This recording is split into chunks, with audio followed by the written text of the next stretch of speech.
Welcome back to the deep dive. Think for a moment about the hidden pipes beneath your feet. I mean, the unseen infrastructure that delivers the energy essential to heating your home, running your business, and, well, powering local industries. We often just take this utility for granted, but the scale and the complexity required to keep it running are monumental. They really are. Today, we are pulling back the curtain on that very infrastructure. We're diving deep into Atmos Energy Corporation. And when you hear that name, it might sound like just one of many utilities, but its identity is absolutely distinct and critical to understand. Atmos Energy is one of the United States' largest natural gas-only distributors. Natural gas only. Exactly. And that single fuel focus is really the key lens through which we have to analyze their massive regulated operation. Okay, let's unpack this then. Just looking at the initial scale is enough to give you a whiplash. This is not just some regional energy cooperative, is it? This is an essential utility engine spanning half the country, servicing millions. Precisely.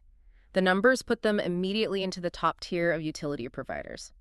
I mean, we are talking about a company serving approximately 3 million natural gas distribution customers. 3 million? To put that into perspective for you, that's roughly the number of households in the entire state of Florida, all dependent on this single company for their primary heating and cooking fuel. And those 3 million customers aren't just in one densely packed state, which I imagine makes their logistics so much more challenging. Oh, absolutely not. Our sources reveal that their service footprint covers 1,400 communities, and those are spread across 9 different states. 9 states. Think about the administrative overhead there. You have to navigate 9 entirely different state regulatory commissions, 9 sets of tax laws, and, vastly different climatic and geological maintenance challenges.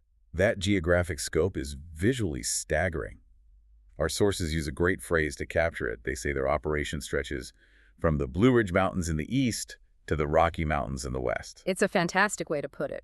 And when you visualize that distance, you realize they are maintaining high-pressure infrastructure across, humid southern valleys, vast plains, and high-altitude mountainous terrain. The demands must be constantly shifting. It speaks volumes about the complexity of managing a distributed network. I mean, in some regions, they're dealing with seismic stability issues. In others, it's all about high-density leak management in urban centers.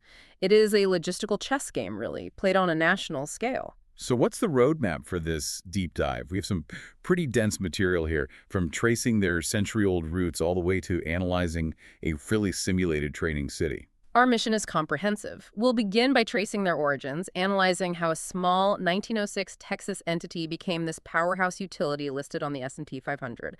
Then we'll geographically dissect their current footprint, looking at the complexity of its 6 operating divisions, which are the result of decades of strategic mergers and some necessary pruning. And we absolutely have to shine a light on the hidden engine that makes the whole thing work. The 6,000 miles of interstate Texas pipeline they manage. That is the often forgotten component that dictates supply security and efficiency. And finally, we will close the loop. We'll examine the investment in their people and their operational integrity, exploring their commitment to safety and training at the unique Charles K. Vaughan Center, which features the truly remarkable Gas City simulation. It all ties back to how they maintain such a high standard of service for 3 million customers. Let's start at the very beginning then, because the history of Atmos is, in a way, a perfect microcosm of American energy evolution.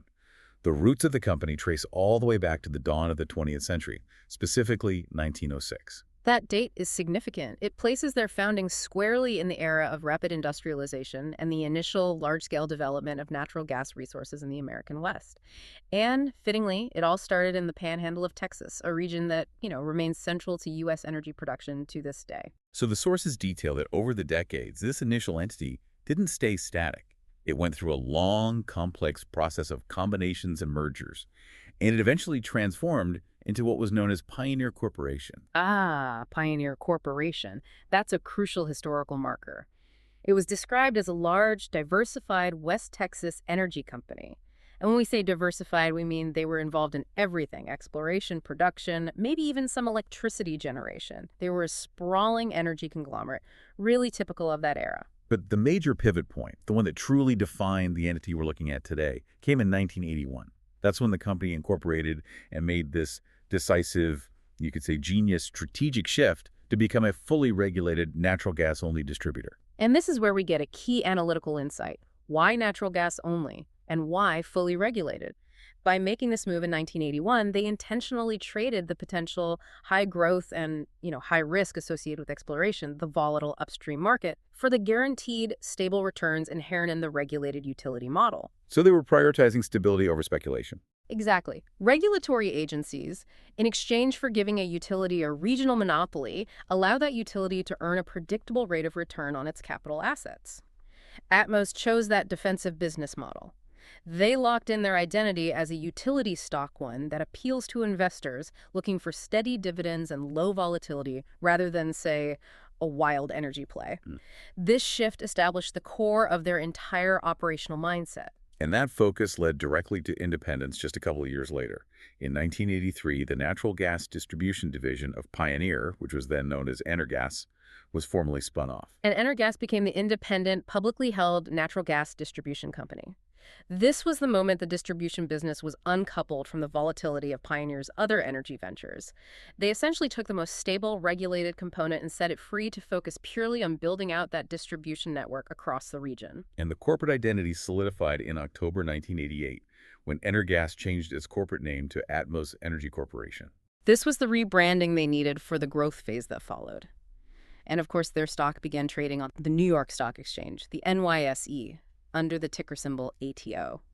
Moving on to the NYSE wasn't just administrative. It broadcasted their seriousness and scale to a much wider investment community. And today, their standing in the financial markets really speaks volumes about the success of that 1981 strategic pivot. It certainly does. Atmos Energy is recognized as an industry leader, and that's reflected by its inclusion in two key financial indices. It's a component of the Dow Jones Utility Average, DJUA, and perhaps even more notably, the S&P 500. S&P 500. Right. And for a company to be included in the S&P 500, it needs to demonstrate leadership, stability, size, and consistent liquidity. It really affirms that the market views this company not just as a reliable regional utility, but as a pillar of the national infrastructure. Now, let's turn that stability into some concrete figures so you, our listener, can truly grasp the physical size of this operation. We have the 2020 financial snapshot. We can break down the sheer size of the operation using those 2020 figures. Atmos Energy reported a total revenue of US $2.82 billion. Again, that's nearly $3 billion generated almost entirely from regulated distribution and interstate pipeline services. But the real stability often comes from the infrastructure that's underpinning that revenue, doesn't it? Yeah, absolutely. The profitability supports the model. Their operating income was US $824.1 million. But what truly reflects the company's defensive strength is the total asset value. Atmos manages a monumental US $15.36 billion in total assets. $15 billion. That's not just cash. That is the physical, immovable backbone of the business. The pipelines, compressor stations, the land, the meters, rights of way. It represents a massive, century-long commitment of capital to the physical plant. And that asset base is constantly aging. That $15 billion valuation implies massive, ongoing capital expenditures required simply to replace old pipes, update technology, and maintain regulatory compliance. This is what defines a utility. You are always reinvesting heavily just to stay current. And what's remarkable is the human capital side of the equation. This vast network is managed by a surprisingly focused team. It is a striking contrast. As of September 2023, the company operated this massive $15 billion multi-state network with only 5,019 employees. 5,000 employees for $15 billion in assets and 3 million customers. That seems incredibly lean. What specific technology or centralization effort allows them to maintain such a massive physical plant with such a focused workforce? It implies an extremely heavy reliance on technology, specifically SCADA systems, that's supervisory control and data acquisition, for remote monitoring and advanced predictive maintenance systems. When you operate a network that spans 9 states with that few employees, every technician is a high-value, highly mobile specialist. They have centralized logistics, centralized gas supply, and decentralized field operations that rely on automation. So that low employee count isn't just an efficiency metric, it's a reflection of the sophisticated technological integration required to manage modern utility infrastructure. That scale is overwhelming. But tracing the physical size, we have to talk about how they built it. How did a small Texas operation end up swallowing competitors across 9 states? And here's where it gets really interesting. The answer lies in relentless strategic growth driven by acquisitions and, just as critically, smart subsequent divestitures. That phrase, strategic pruning, that really captures the essence of utility M&A. The goal isn't just to get bigger, it's to get more efficient. You acquire a competitor to consolidate service areas, but then you immediately look at their portfolio and you sell off the assets that are geographically isolated or present, unnecessary regulatory complexity. Focusing on growth first, Yeah. what was the major acquisition that really cemented their dominance in their core state of Texas? That would have to be the distribution and pipeline operations of TXU Gas Company in October 2004. This acquisition was a game changer. TXU was another giant, and absorbing those assets and customers solidified Atmos Energy's position as the dominant natural gas distributor in Texas. It created a customer density that allowed for significant operational efficiencies within their largest market. So they got density, reach, and millions of customers. But let's turn to the necessary counterpart, smart selling. The divestiture strategy is fascinating because it shows they were willing to give up scale for the sake of focus. It is the ultimate display of operational focus. Early on, they sold the Gaffney, South Carolina operations of United Cities Gas to Piedmont Natural Gas in 2000. That was a small, geographically isolated asset that likely required a disproportionate amount of administrative effort for its size. But the biggest move, the one that really defined their current 9-state boundary, involved selling off 4 states entirely. Wasn't selling off Missouri, Iowa, Illinois, and Georgia, a massive loss of scale. Why didn't they just keep those assets, even if they were geographically isolated? Was it purely a regulatory headache? That is the critical question. And while it was a loss of scale, the gain was in efficiency and capital focus.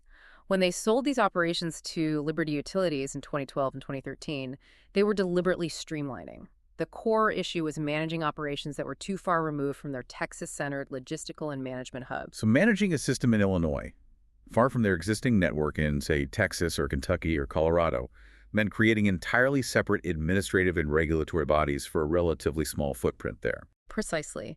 They determined that the cost and complexity of maintaining regulatory compliance and staffing field operations in 4 disparate states, which weren't adjacent to their core 9-state region, it just outweighed the revenue benefit.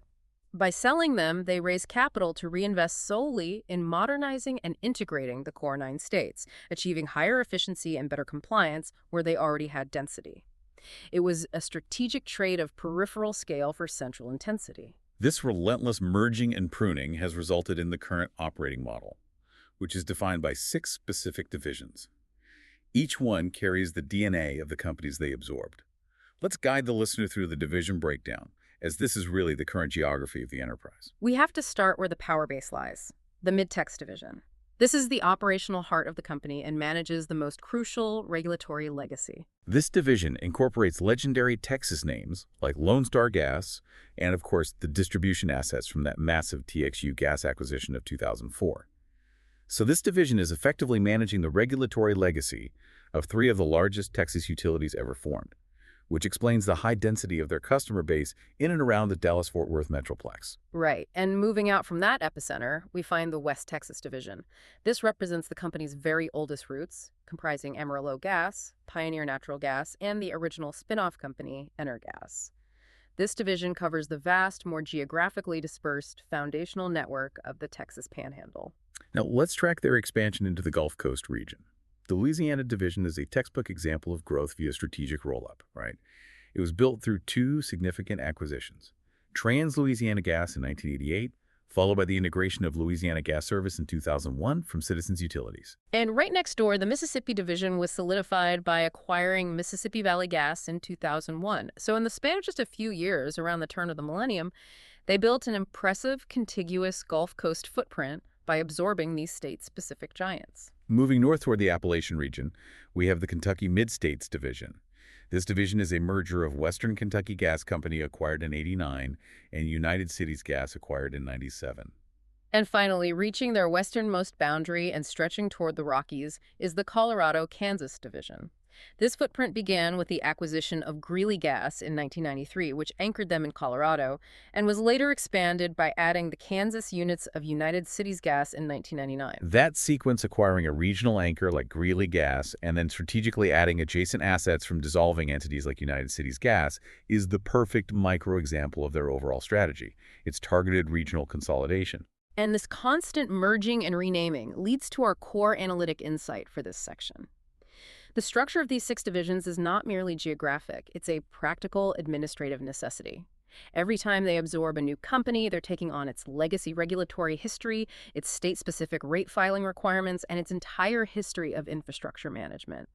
The continuous evolution and administrative effort required to integrate these discrete entities into a seamless, cohesive utility is arguably the most challenging part of managing a $15 billion asset base. They are, in a way, in the business of synthesizing history. Okay, now we shift focus. We've talked about the 3 million customers and the regulatory divisions, but none of that matters if the gas isn't secured and moved efficiently. We need to look beyond the meter and into the massive, complex world of non-utility operations, specifically the transmission side of the business. This is where the sheer capital intensity of the utility business becomes crystal clear. The core non-utility asset that underpins their Texas operations, and by extension the entire company, is Atmos Pipeline Texas. This system is the massive engine responsible for moving gas from the production fields to their distribution network. The scale is immense, and the designation is crucial. Our sources highlight that this is one of the largest intrastate natural gas pipeline systems in Texas. That word, intrastate, is a key insight into their business model. It means the entire pipeline system operates exclusively within the boundaries of Texas. And this is critically important because it means the pipeline network falls under the regulatory purview of the Texas Railroad Commission, not the Federal Energy Regulatory Commission, or FERC, which governs interstate pipelines. How does that difference affect their profitability or their operational strategy? It allows for an integrated profit center that is highly localized. FERC-regulated pipelines often operate under strict return ceilings and more complex tariff structures across state lines. By keeping their 6,000 miles of transmission pipe purely intrastate, Atmos can integrate the pricing and logistics of moving gas directly into their state-regulated distribution costs.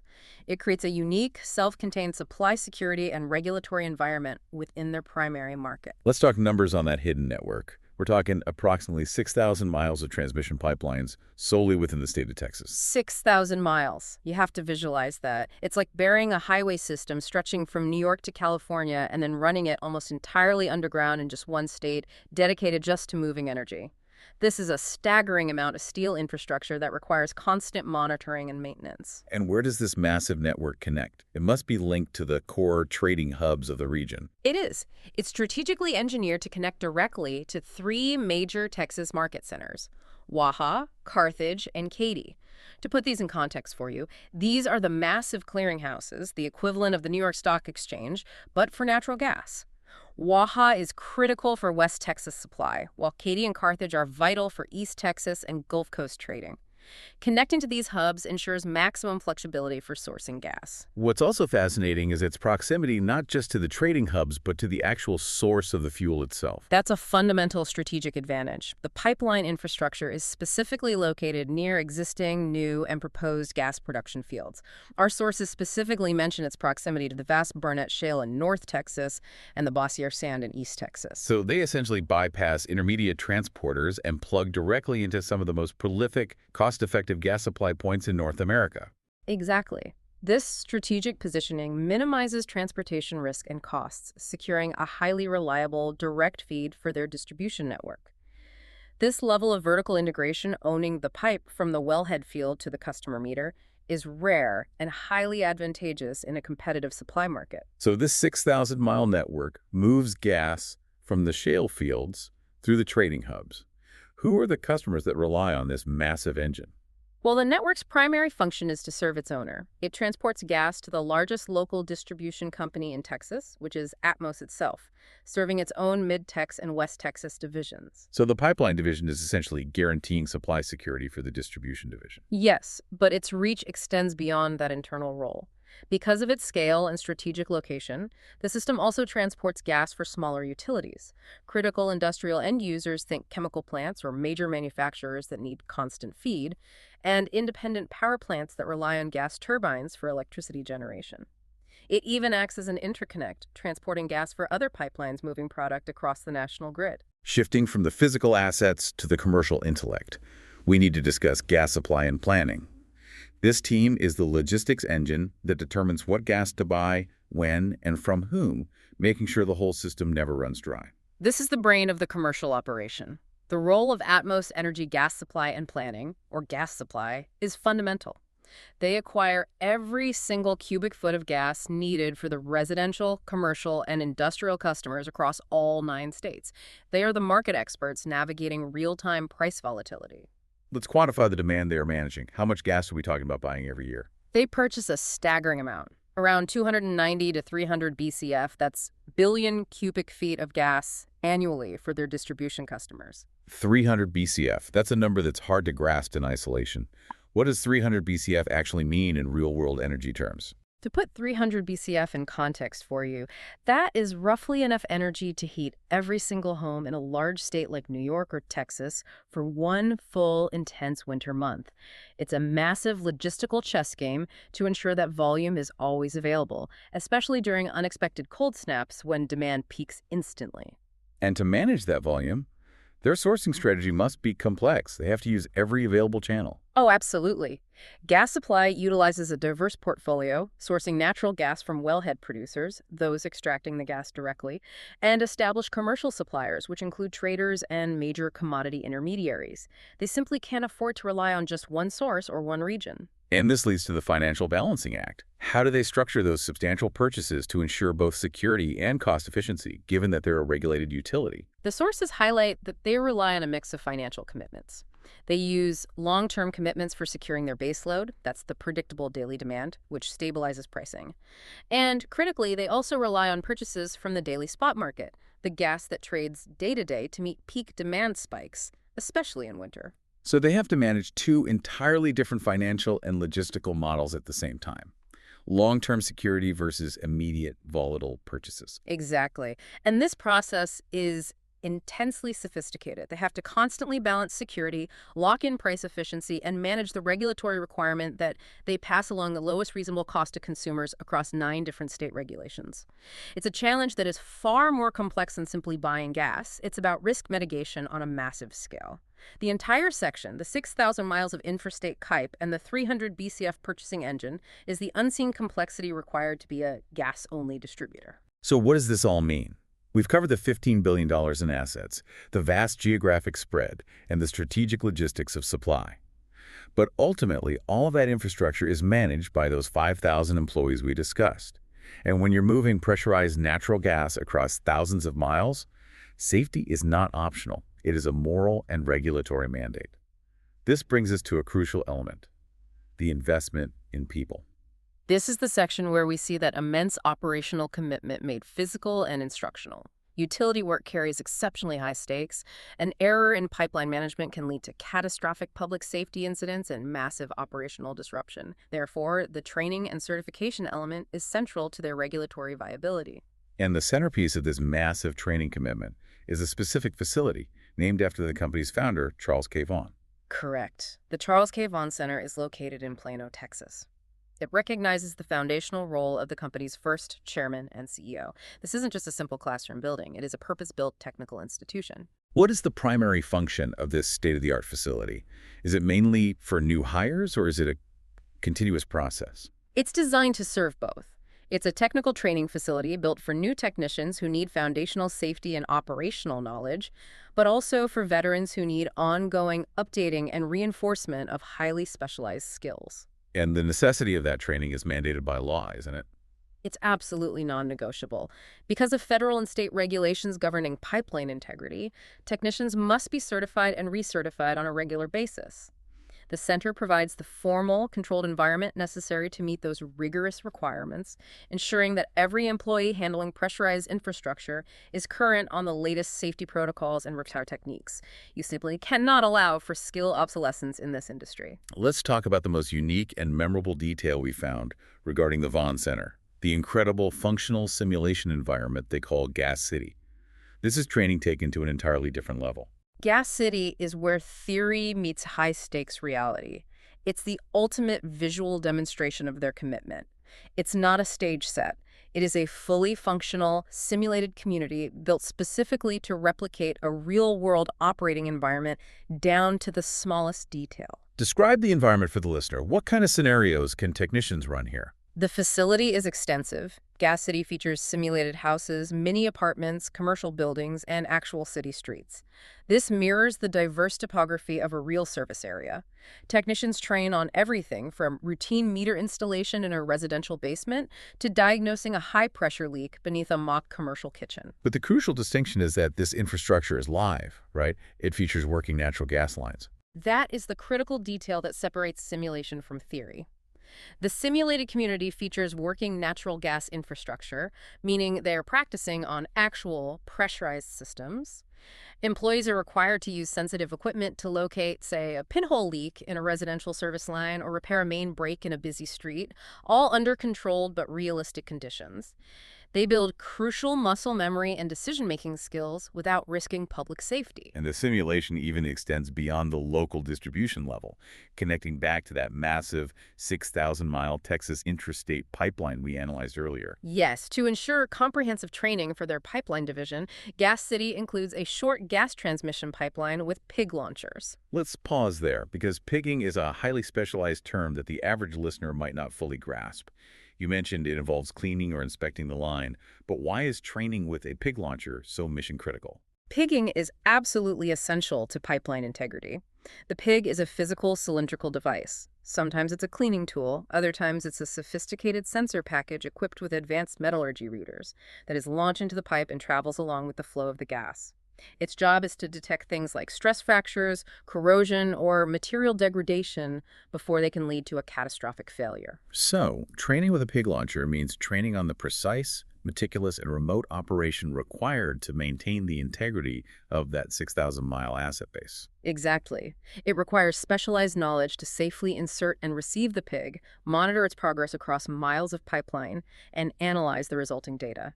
By including these real-world components in Gas City, Atmos can train employees on mission-critical, high-consequence operations that happen far out in the remote fields, all while safely in Plano. So the objective is beautifully simple. This highly realistic area enables all employees to practice and enhance their professional and safety skills in a setting that is controlled, but incredibly accurate to the complex demands of their field work. It closes the loop perfectly. If you are managing $15 billion in fixed static assets that operate under high pressure 24/7, your human capital investment must be equally robust. The Charles K. Vaughan Center is the physical manifestation of that operational commitment, ensuring that the 5,019 employees are truly the professional guardians of this massive, indispensable energy network. We've covered a tremendous amount of ground today on Atmos Energy Corporation. We started with its humble beginnings in 1906 in the Texas Panhandle, tracing its century of evolution through the Pioneer Corporation era. And we watched it make that critical strategic pivot in 1981 to become the fully regulated natural gas-only distributor it is today, embracing stability over volatility. And that strategic commitment allowed for massive focused growth. The company, now trading on the NYSE under ATO and recognized as a component of the S&P 500, functions as a massive utility engine. We detailed how the $2.82 billion in revenue and the staggering $15.36 billion in total assets were built through the successful strategic roll-up of companies like TXU Gas, Lone Star Gas, and United Cities Gas across 6 complex operating divisions. And we learned that this scale required a hard strategic pruning, where they sacrificed 4 states, Missouri, Iowa, Illinois, and Georgia, to focus their capital and administrative efforts entirely on maximizing efficiency across their core 9-state footprint, a decision driven by regulatory complexity. We then delved deep into the hidden infrastructure, the part that provides critical supply security. The Atmos Pipeline, Texas.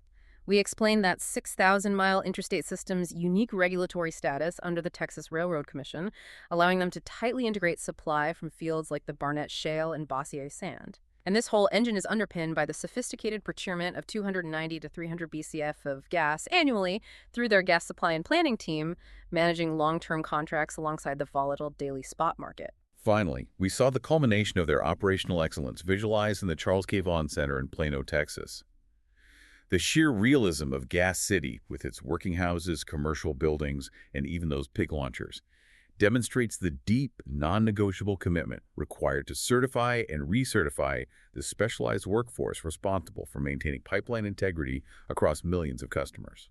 It all converges to show the operational intensity required to be a large natural gas-only distributor in the 21st century. And it brings us to a final provocative thought for you, the learner, as you mull over this infrastructure. Given Atmos Energy's singular focus on being a natural gas-only distributor and their ownership of extensive specialized infrastructure, especially that 6,000-mile interstate pipeline, what happens to a $15 billion asset base that is technologically locked into a single fuel source?